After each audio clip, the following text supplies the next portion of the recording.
Hello दोस्तों, आज हम लोग पढ़ने वाले हैं क्लास 10 के इंग्लिश का एक पोएम जिसका नाम है डस्ट ऑफ स्नो। दोस्तों, इस पोएम को लिखा है रॉबर्ट फ्रॉस्ट ने, जो एक अमेरिकन पोइट हैं और जिनका पूरा नाम रॉबर्ट ली फ्रॉस्ट है। सो दोस्तों, चलिए अब इस पोएम को हम लोग स्टार्ट करते हैं। सबसे पहले बात करते हैं इस पोएम के जो नाम के बारे में लिखा हुआ है, डस्ट ऑफ स्नो। तो dust of snow, dust means होता है कण या पार्टिकल्स एंड स्नो मतलब होता है बर्फ़। तो यहाँ पे साफ समझ में आता है कि डस्ट ऑफ स्नो मीन्स बर्फ़ के कण। अब यहाँ पे हम लोग को ये समझना है कि आखिर बर्फ़ के कणों को लेकर पोएट जो हमारे रॉबर्ट फ्रॉस्ट हैं वो किस तरह का एक पोएम जो है हमें बता रहे हैं। तो आइए हम लोग इसको अब लाइन बाय लाइन समझने की कोशिश करते हैं and we will also try to understand the deep part of this poem. क्योंकि ये 4 या 8 लाइन का पोएम से हमें सिर्फ इसके हिंदी मीनिंग समझ सकते हैं, लेकिन आखिर इतना छोटा सा पोएम है तो क्यों उसको क्लास 10 के सब्जेक्ट में उसको इंक्लूड किया गया, ये कहीं ना कहीं एक इम्पॉर्टेंट फैक्ट है। तो इसीलिए मुझे लगता है कहीं ना कहीं इसके पीछे कुछ तो एक बहुत बड़ा रीज़न है और शायद एक हमारे लिए बहुत बड़ा मैसेज भी है जो पोएट हमें इस चीज़ के ज़रिए देना चाहता है। सो आइए हम लोग इस पोएम को स्टार्ट करते हैं। सबसे पहला स्टैंजर जो हमें दिखाई दे रहा है यहाँ पे कि the way a crow shook down on me, the way a crow shook down on me the dust of snow from a hemlock tree. देखिए, कवि जो है वो एक पेड़ के नीचे बैठे हुए हैं या उस पेड़ के नीचे से वो गुजर रहे हैं। यहाँ पे जिक्र होता है एक हेमलॉक ट्री का। यहाँ पे आप उसको देख सकते हैं कि हेमलॉक जो है वो एक poisonous plant with small whites flowers, मतलब एक ऐसा पेड़ है जो शायद जहरीला पेड़ है। Hemlock tree is a poisonous tree, जहरीला पेड़ है। तो जिसके बारे में यहाँ जिक्र कर रहे हैं कवि कि एक हेमलॉक ट्री है, उसके ऊपर एक क्रो बैठा हुआ है और वो जो है वहाँ पे कवि जो है उस पेड़ के नीचे है। तो उसी दौरान क्या होता है कि एक कौवा जो है वो सूक डाउन मतलब अपने पंख को फड़फड़ाता है या अपने पंख को हिलाता है या अपने आप को झाड़ता है। तो उस बीच क्या होता है, कुछ हेमलॉक ट्री पे पड़े हुए जो बर्फ़ के कण थे या जो बर्फ़ की वो वाइट चादर पूरी तरह से पेड़ के ऊपर बिछी हुई थी, वो बर्फ़ के कण जो है वो कवि के ऊपर गिरते हैं।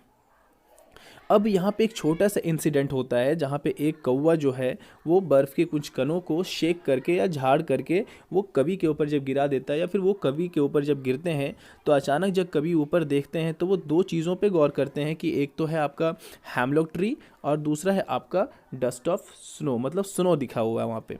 तो आखिर इन 2 चीज़ों को देखने के बाद कवि का अचानक जो है वो, देखिए सेकंड स्टेंजा में क्या कहते हैं कवि, हम पहले इसको समझते हैं फिर हम लोग दोनों को पूरी तरह से समझने की कोशिश करेंगे। फिर यहाँ पे कवि कहते हैं, इतना छोटा सा इंसिडेंट होने के बाद क्या होता है, कवि कहते हैं कि has given my heart a change of mood and saved some part of a day I had rued. अब कवि कहते हैं कि ये छोटा सा इंसिडेंट जहाँ पे बर्फ़ के कणों का उनके ऊपर गिरना हुआ, इस चीज़ से क्या हुआ कि उनको एक मतलब हैज़ गिवन माई हार्ट, उनके अ चेंज ऑफ मूड मतलब उनका दिल जो बहुत पहले से उदास था, वो किसी चीज़ में रेग्रेट फील कर रहे थे। यहाँ पे एक वर्ड आता है, देखिए रूड। रूड जो वर्ड आया है, हेल्ड इन रेग्रेट, मतलब किसी चीज़ के वजह से हम पछतावे में अपना दिन गुजार रहे हैं, अफसोस कर रहे हैं, अपने दिन को मायूसी से गुजार रहे हैं हम लोग।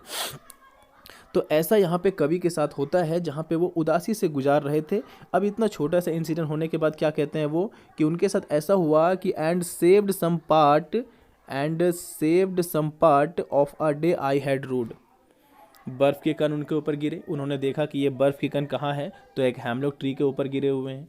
अब इन चीज़ों के वजह से उनका दिल में एक जॉय का एक मूड आ गया, मतलब खुश हो गए वो, जो अभी तक वो बहुत रूड थे, उदास थे, रेग्रेट फील कर रहे थे, पछतावा में अपना दिन गुजार रहे थे, अफसोस कर रहे थे कि यार मेरा दिन ऐसा, मैं बहुत ऐसा कुछ हो गया, मतलब पछतावे में अपना दिन गुजार रहे थे वो। लेकिन इसके बाद उनका मूड पूरी तरह से चेंज हो गया और उन्होंने अपने बाकी दिन को and saved some part of a day, अपने बाकी दिनों को उन्होंने क्या किया, रूड तरीके से या फिर बर्बाद होने से बचा लिया। अब हमें समझना ये है कि कवि आखिर इन चीज़ों की वजह से क्या हो गया, इतने छोटे से चीज़ों की वजह से उनका दिन कैसे चेंज हो गया। So now we are going to discuss the final point and we can say the conclusion of this poem last में हमें ये समझना ये है कि आखिर ये छोटा सा पोएम इतने छोटे से इंसिडेंट ने कवि के जीवन को किस तरह से बदल दिया। तो दोस्तों हम अब इस मेन पॉइंट को समझते हैं और इस कविता का एक जो समरी है जो हमें समझना है, जो मेन मैसेज जो थॉट हमें दे रहा है उसके बारे में बात करते हैं। तो यहाँ पे कवि एक सबसे बड़ी पॉइंट की बात है यहाँ पे कि एक ट्री के बारे में डिस्कस करते हैं जिसका नाम है hemlock tree. And we are second thing about which the poem is talking is dust of snow. इन दो चीज़ों के बारे में जब कवि बात करते हैं तो आपको ध्यान देना चाहिए कि here poem can use mango tree, banyan tree, but why the poet is using hemlock tree. There is a reason behind this.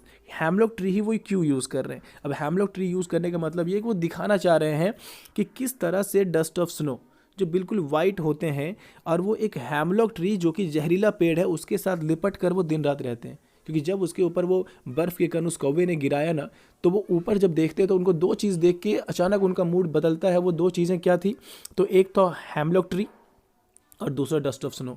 तो वो ये सोचते हैं कि किस तरह से एक जहरीले पेड़ के साथ दिन रात अगर ये बर्फ़ के कण लिपट कर या चिपक कर रहते हैं, उसके बाद भी ये बर्फ़ के जो वाइटनेस है या सफ़ेदी है वो ज़रा सा भी उसमें कोई एक मतलब ज़रा सा भी इफेक्ट या प्रभाव नहीं पड़ रहा है। तो कवि को ये चीज़ वो अपने जीवन में अप्लाई करके देखते हैं और सोचते हैं कि अगर हमारा जीवन भी इस डस्ट ऑफ स्नो की तरह है, हमारा लाइफ भी इस डस्ट ऑफ स्नो की तरह है, और अगर ये हैमलॉक ट्री जो जहरीला पेड़ है अगर उसको हम इस तरह से जोड़ें कि ये हैमलॉक ट्री हमारे जीवन में जो आने वाली छोटी मोटी या बड़ी परेशानियां होती हैं, अगर ये परेशानियां वो हैमलॉक ट्री हैं, तो क्यों ना हम भी जो छोटी मोटी परेशानियां आने के बाद अपने जीवन में हम बिल्कुल परेशान हो जाते हैं और बहुत सोच में पड़ जाते हैं और अपने जीवन को जीना भूल जाते हैं, इग्नोर करने लगते हैं अपने जीवन को। अपने आसपास में जो हमारे फ्रेंड्स हैं, जो हमारे फैमिली मेम्बर्स हैं, जो रिलेटिव्स हैं, हम सबसे एक अपने आप को अलग करके और हम उदास रहते हैं और अपने जीवन को इस तरह से सोच लेते हैं कि अब मेरे जीवन में कुछ भी नहीं बचा हुआ है। तो कभी एक मैसेज देना चाहते हैं कि हमें बनना चाहिए, हमारे जीवन जो है वो डस्ट ऑफ स्नो की तरह है और हमारे जीवन में ये हैमलॉक ट्री जैसे छोटे मोटे परेशानियां हमेशा आती रहेंगी। क्योंकि एक बात तो बिल्कुल क्लियर है कि जब तक हम जिंदा हैं मुसीबत हमारे पास आते जाते रहेंगे। जिस दिन हमारे पास परेशानी या मुसीबत ख़त्म हो गया उस दिन हमें ये मानना चाहिए कि हमारा जीवन भी ख़त्म हो गया। जिस दिन मरते हैं उस दिन इस दुनिया से सारा टेंशन हमारा ख़त्म होता है। तो कभी इस बात को समझते हैं आज इस छोटे से इंसिडेंट से कि हमारा जीवन में ये हैमलॉक ट्री की तरह परेशानियां आती रहेंगी, पर हमें बनना चाहिए डस्ट ऑफ स्नो की तरह कि ये मुसीबत आएगा लेकिन हमारे अंदर का जो हम है, जो हमारा एक नेचर है, जो हमारा स्वभाव है, हमारा जो एटीट्यूड है, वो हमें चेंज नहीं करना है। हम अपने आप को जैसा है वैसे ही रहेंगे। छोटी मोटी परेशानियां आती रहेंगी पर ऐसे में भी हम लोगों को डट के रहना है। और अगर हम अपने मिजाज में अगर बदलाव नहीं लाते हैं तो हमारे अंदर वो हिम्मत आता है, हमारे फैमिली रिलेटिव्स का सपोर्ट आता है और फिर हम डट के सामना करते हैं। और हम सभी ये बात जानते हैं कि कोई भी मुसीबत परेशानी जब हमारे पास आता है तो वो एक तरह से हमारे लिए टेस्ट या हमारे लिए एक एग्ज़ाम होता है जिसे हम पास करते हैं, आगे बढ़ते हैं, तो उसके बाद एक बेहतर जीवन हमारा इंतज़ार करते रहता है। तो कभी एक यही पॉजिटिविटी इस छोटे से पोएम के द्वारा देना चाहते हैं कि हम सभी को भी ये बात मानना चाहिए कि हमारा जीवन जो है वो किसी भी छोटे मोटे परेशानियों में आके अपने जीवन को बर्बाद कर देना या उदास होकर रहना इसके लिए नहीं है। क्योंकि हमारे जीवन में बहुत सारी चीज़ें हैं एंजॉय करने के लिए। तो जो मुसीबतें आते हैं उसको हम लोगों को डट के सामना करना है। एकदम उदास होकर परेशान होकर जीना भूल जाना है, ऐसा बिल्कुल भी नहीं करना है। हमें बनना है डस्ट ऑफ स्नो की तरह।